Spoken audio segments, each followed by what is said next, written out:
ৰঙিয়াত ভয়ংকৰ পথ দুৰ্ঘটনা। ৰঙিয়াৰ ৩১ নম্বৰ ৰাষ্ট্ৰীয় ঘাইপথৰ উদিয়ানাত ভয়ংকৰ পথ দুৰ্ঘটনা। হীনাতে নিহত নলবাৰী সোণকুৰিখাৰ কিশোৰ আশ্ৰাফুল আলী।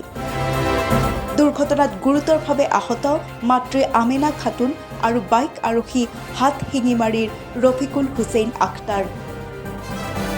গুৱাহাটী অভিমুখী বাইকত তীব্ৰবেগী বাহনে খুন্দা মৰাৰ ফলতেই সংঘটিত হয় দুৰ্ঘটনা।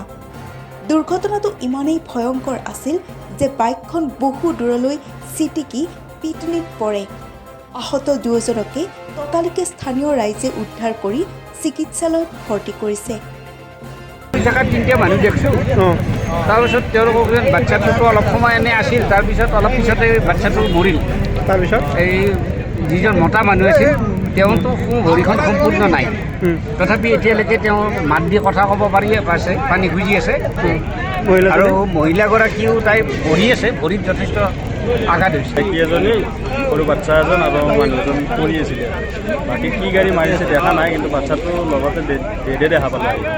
মাইকীজনৰ মানে হাত এখন ভাঙছে নেকি, সেইটো কাপোৰ মেৰাই আছে, হাতখন ভাঙছে। বাকী পুৰুষজনৰ মানে আশাটো অলপ কম।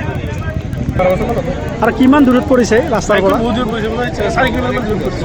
ডেকাৰ ভৰাহালত পৰিছে। ৰঙিয়াৰ পৰা হুছেইন আহমেদ, NK24 আছাম।